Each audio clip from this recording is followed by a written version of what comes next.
What is causing San Diego State University students to gather into an uproar? We'll have the latest. Find out what nightmare is causing students to load up on coffee and pull out their hair. The Padres are back on track. We'll have the details on just how well our home team is doing. The skies continue to tease us. Will the May Gray stay true to its namesake? Find out on Newscene. Hello and welcome to Newscast. I'm Giovanni Fiol.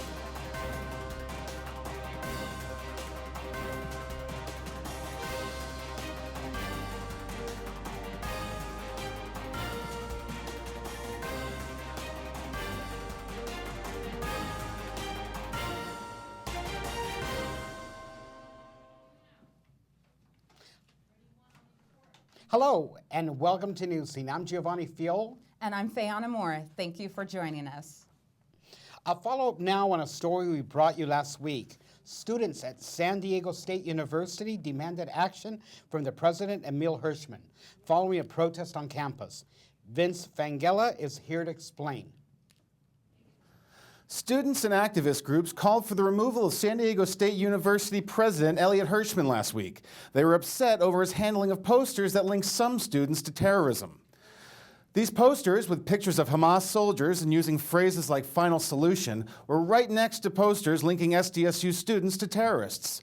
The students are activists in the nonviolent Boycott, Divest, and Sanction of Israel movement, also known as the BDS movement. The implications of these words and pictures caused quite a stir on campus. This is where the concern with President Hirschman came to a head. I mean, at first I couldn't believe it. I just couldn't believe somebody would go put the effort to put my name on a flyer and spread it around campus, call me a terrorist. Then I was, just shocked and outraged at it. It was ridiculous. It was like, how dare they? It's going to ruin our chances of jobs. It's going to ruin our prospective, just relationships with people when they see our names like that. But then after a while, we were waiting for the university to take action. We wanted the university to defend its students. And that ended up taking way longer than we had anticipated, and that even got us even more mad. The posters were put up by the David Horowitz Freedom Center out of Sherman Oaks, California. In a press conference, Mr. Horowitz said that these weren't just students practicing free speech, but were activists allied with Palestinian terrorists to their support of the BDS campaign. He also said conservative voices have been shut down on college campuses, so he resorted to using posters as an alternate way to get his message out. Right now, the issue is in the Student Senate, and they will decide where to draw the line between what is freedom of speech and what puts students in danger. Both sides are disappointed in President Hirschman's response to the issue. The students named in the poster say he didn't do enough to protect them and denounce what they consider to be hate speech. David Horowitz said Hirschman allowed himself to be held hostage, intimidated, and bowed to the pressures of a liberal campus. We reached out to President Hirschman. His office said they were no longer doing interviews on this topic. The David Horowitz Freedom Center has posted flyers like these all around campuses in California, so I'm sure we'll be hearing more about these issues in the future. Back to you guys at the desk. Thanks, Vince, for that lead report. Now, we mourn the loss of a third Navy SEAL who lost consciousness after a training exercise. Gabriel Salazar has more on this story. On the same day U.S. Navy SEAL Charles Keating was buried, we mourn the loss of another Navy SEAL. 21-year-old Navy SEAL student James Derek Lovelace died in his first week of basic training during an underwater demolition exercise. Safety observers noticed he was struggling during the exercise and pulled him out of the pool. He was then aided out of the pool when first aid arrived at the scene, but it was too late. He was the type of person everyone should strive to be like. There wasn't anything he couldn't conquer when he set his mind to it. If he wanted to do it, he did it. And he did it well. Lovelace enlisted in the Navy boot camp in November and started training in January. BUDS is the SEAL's infamous training course including several phases, one of which is dubbed the name Hell Week. The majority of trainees who enter the program end up ringing the bell to quit, while the few who do complete the entire program earn the SEAL Trident on their uniform. Amid the recent incidents of Navy SEAL deaths, an investigation is underway.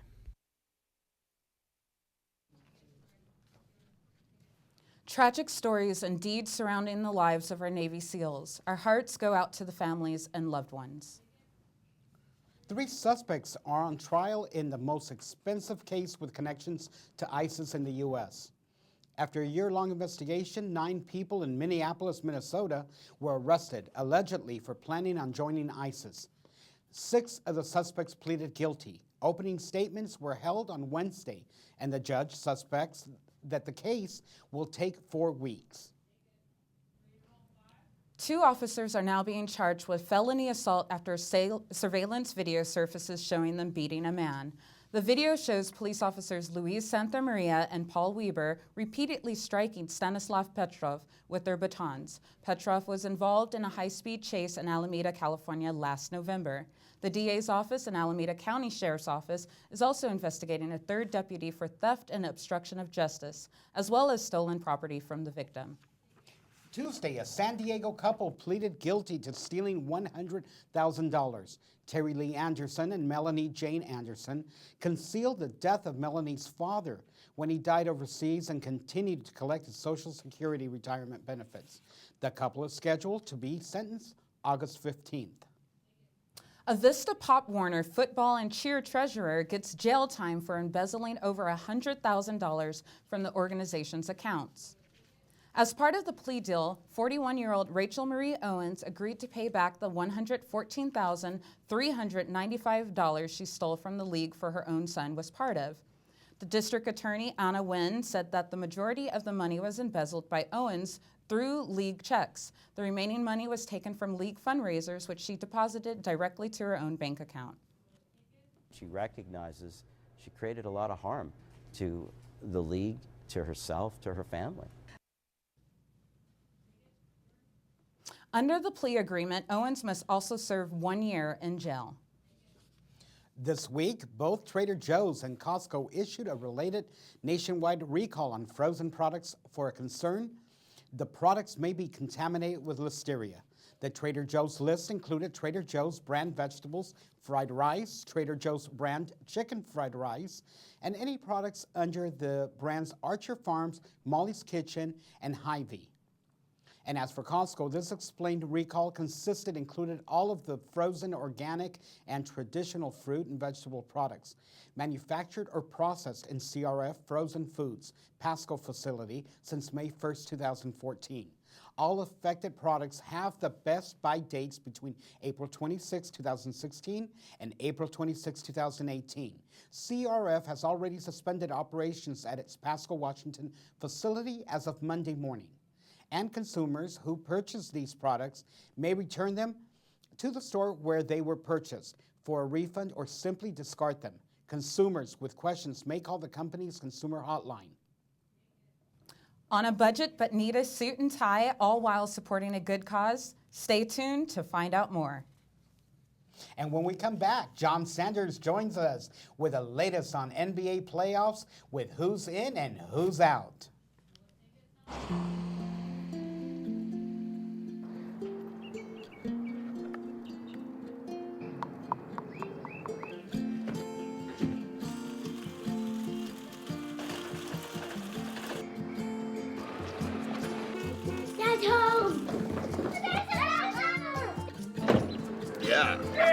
The smallest moments can have the biggest impact on a child's life.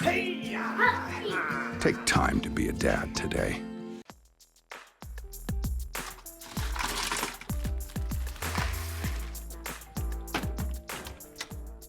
Thank you.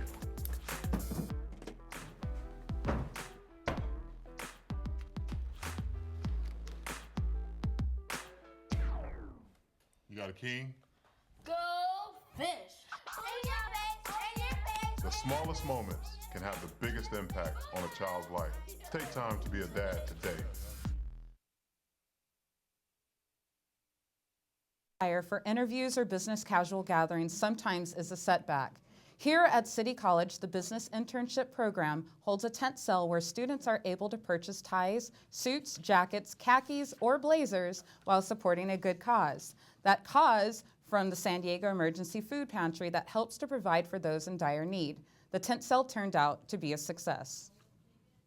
We have 3 businesses here on campus.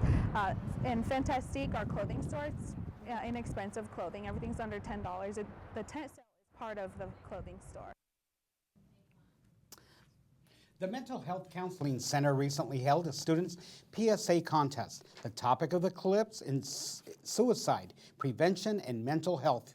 Yesterday's screenings from the contest were followed by a $500 award for the chosen winner. The winner was Caitlin Williams, who says that the money will help her in her transition to UC Riverside when she attends in the fall. Congrats, Caitlin. The issue over which bathroom should I use has finally been resolved. LGBT supporters argue that one should be able to use the bathroom of the gender they associate with. Opposers, however, believe the act is inappropriate and dangerous. President Obama announced an order stating that all school districts must allow students to use the bathroom that they associate with. This comes just days after North Carolina Governor Pat McCrory signed HB 2, better known as the bathroom bill, that requires people just to use the bathroom that matches the gender specified on their birth certificate. Twitter has reportedly blocked U.S. intelligence agencies from access to a third-party government-utilized data mining service. The program, called Data Miner, sifts through and provides access to 100% Twitter's profiles, tweets, and information in an attempt to stop any acts of terrorism before an attack can happen. The ban could potentially escalate the privacy policy and tensions between high-tech firms and the government, However, Twitter stated that its data is largely public and that the U.S. government may review public accounts on its own like any other user. A huge finding in the world of astronomy. NASA Kepler mission discovered the largest collection of planets ever found, a total of 1,284 in our solar system on Wednesday, 9 of which have the potential to sustain life. The nearest potential habitable planet is 11 light years away. This work will help Kepler reach its full potential by fostering a deeper knowledge of astrobiology. Natalie Bathala, Kepler mission scientist at NASA's Ames Research Center, quotes, "This work will help Kepler research its full potential by yielding a deeper understanding that's needed to design future missions to search for habitable environments in living worlds." When it comes to parking, it should be accessible. Unfortunately, that's not the case throughout San Diego.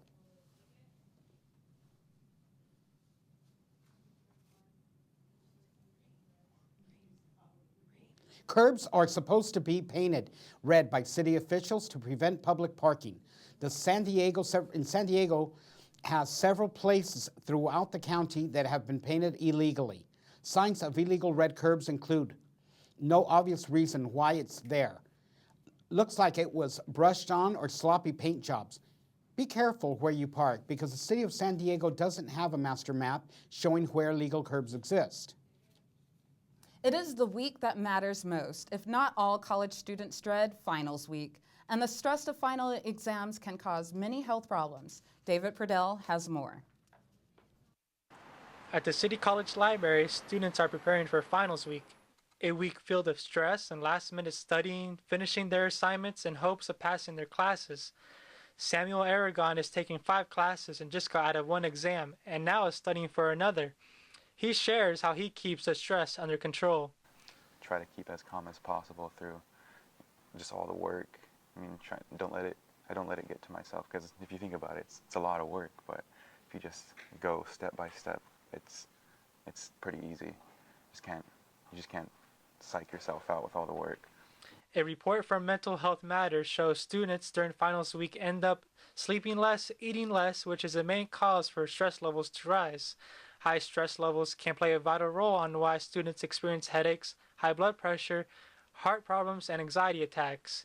It definitely has an effect, and emotionally, obviously, having that sort of stress will bring on, if you already have, especially those students who already have underlying risk factors, some depression or anxiety, or if you have family or roommate situations, having this sort of stressful time sort of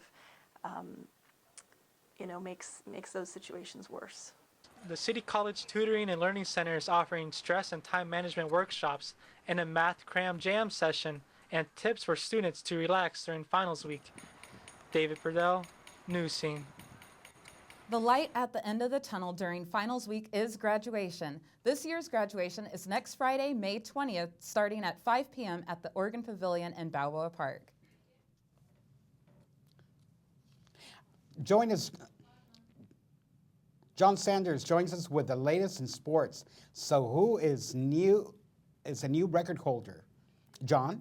Thank you, Gio. Okay. Let's get to the diamond and see what we have going on in baseball. We'll start in the nation's capital, where we have Max Scherzer doing his best Little John impression and getting his K on. 1, 2, 3, 4, and I'll stop there because he kept going and going and going till he tied a record. Yes, folks, strikeouts in a 3-2 win over the Detroit Tigers and a share of an MLB record for strikeouts. Here's what Scherzer had to say. Tonight was at the end of the night was a special night because the strikeouts are sexy, and to be able to punch out 20, it's sexy.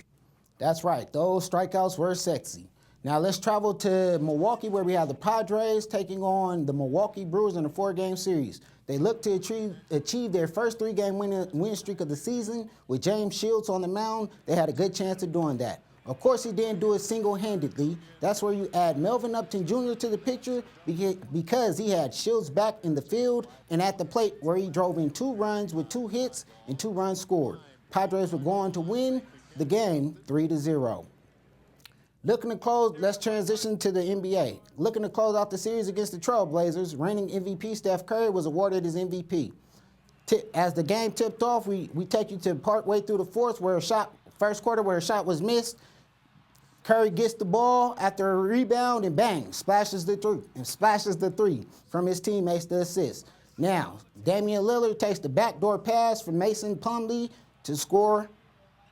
On to the third quarter, we see Curry mixing and mashing them up and then splashing another 3. Again in the fourth, there he goes, taking it again.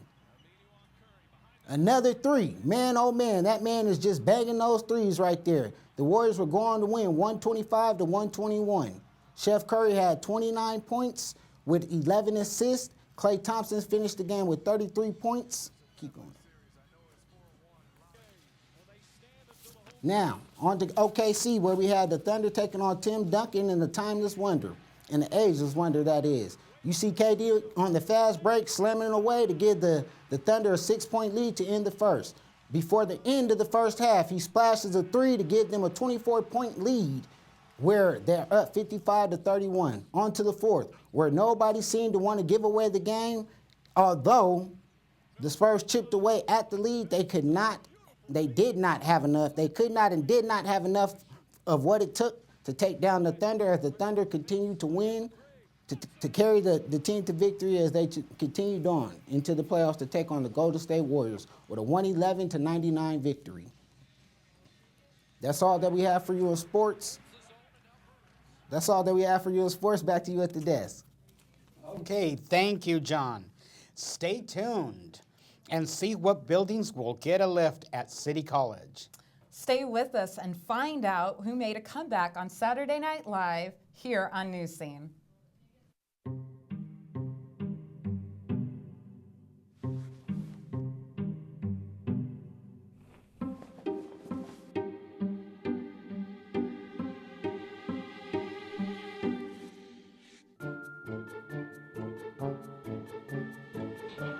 The smallest moments can have the biggest impact on a child's life. Take time to be a dad today.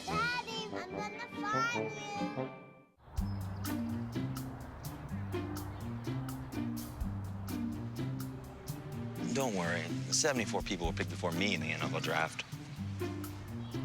To fight childhood obesity, United Way and the NFL are helping kids play at least 60 minutes a day. Okay, time for the team obstacle course. Yay! What this place needs is more healthy kids. To get involved or donate, go to unitedway.org/play60. Now I get it.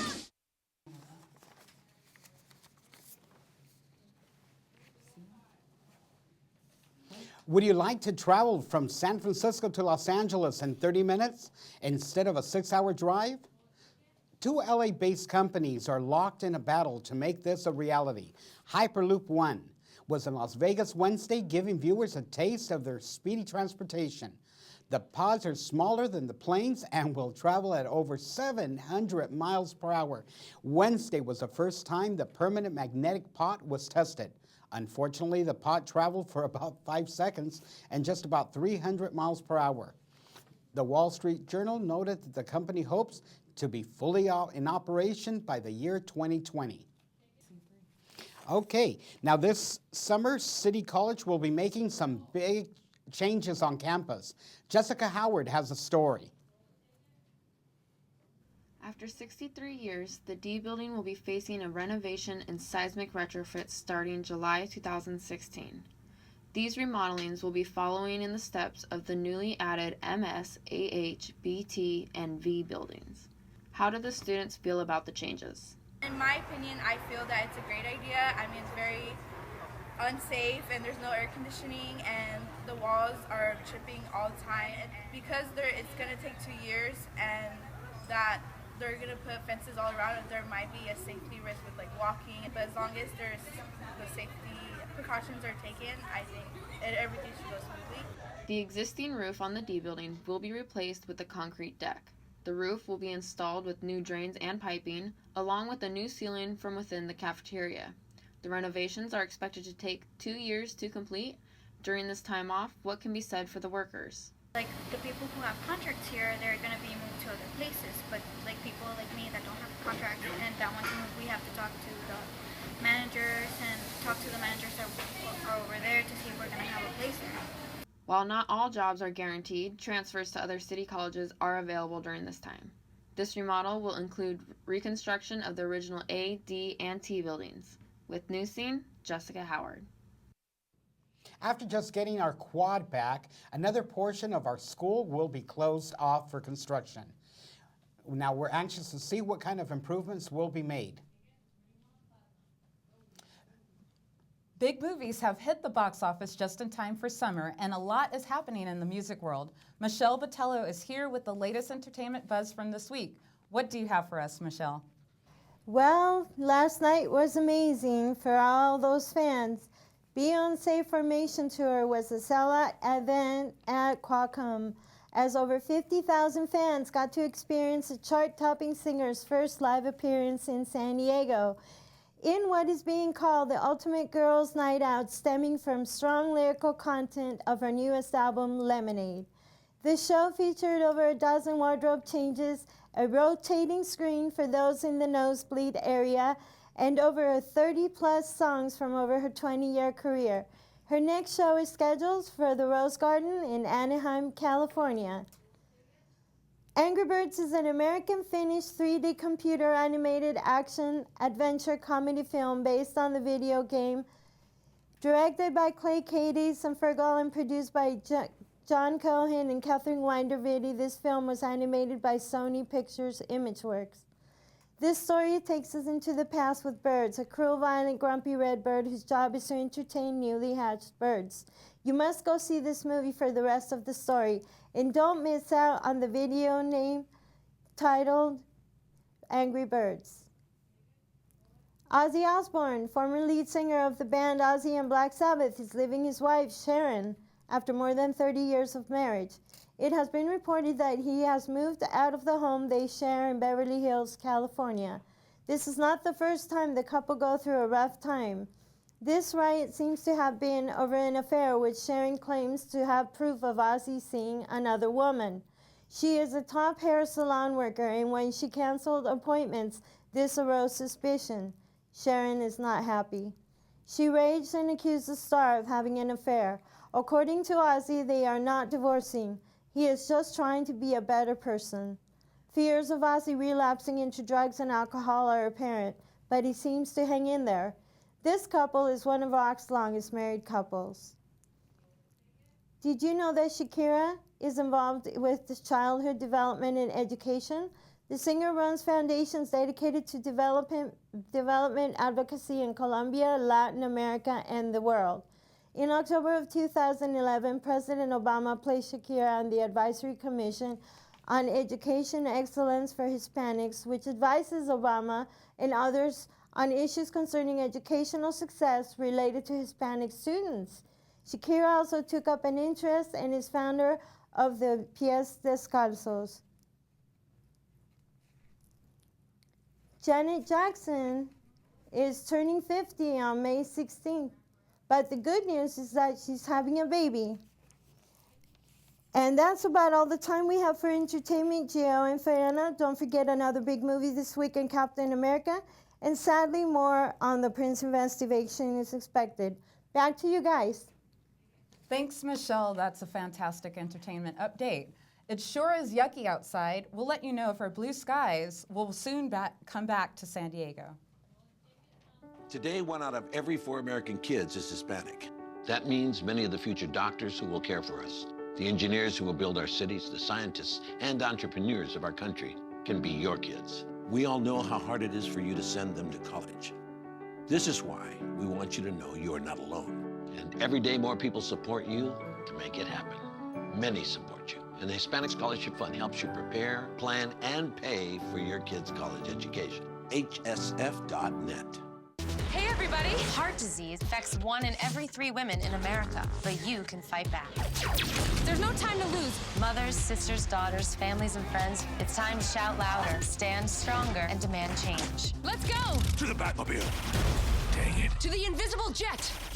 Dang it. Together, we can put an end to heart disease. It's time to go red for women. I could use your help. Yeah! Learn more from the American Heart Association at www.goredforwomen.org. Gabriel Salazar has the latest on our current local and national weather forecast. Thanks, guys. Looks like May Gray is here, back again at full force. The southern system that has been settling in the southern parts of the United States is now creeping its way up north. The cold front is bringing rain, hailstorms, and severe thunderstorms. Now let's take a look at our video brought to us by our affiliates in Kentucky. Looks like it's going to be a series of unfortunate events, debris on the road, roofs torn off of houses, and onto the streets. Overall, it's going to be a tough times for the people in the Midwest, and we wish them a safe and speedy recovery. At times like these, we are so lucky to be living in sunny San Diego. Now, looking at our temperatures for our San Diego forecast, it looks like it's going to be a pretty average day. Temperatures ranging from the mid 60s to the high 60s. Oceanside is going to be 66 degrees, Carlsbad 63.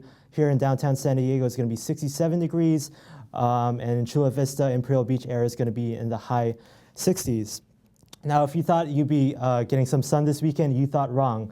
Moving our way to our weekend weather forecast. Taking a quick look at today's forecast. Today's going to be partly cloudy, highs in the high 60s, zero chance of precipitation. Tonight it's going to be in the low 60s, 10% chance of precipitation, and then Saturday night, highs in the high 70s, and then 10% chance of precipitation. Making our way to Saturday night, highs are going to be in the low 60s, and Sunday is what we have to watch out for, 30% chance of precipitation, and highs in the low 60s. So moving on to our national temperatures, looks like it's going to be a pretty average trend. High temperature is going to be down in Texas. We're going to be around 80s, mid 80s to high 80s. And then all throughout the West Coast, all throughout the East Coast, it's going to be around mid 60s to high 60s. And of course, in the Great Lakes area, it's going to be ranging from the high 30s to the low 40s. So that's all I have for this week's forecast. You might want to take a light jacket outside. Maybe get an umbrella, but overall, you shouldn't be worrying too much. Back to you guys at the desk. Thanks, Gabriel. That's all the time for this edition of Newscene. Now be sure to stay tuned next week for our last newscast of the semester. Goodbye and have a fantastic weekend.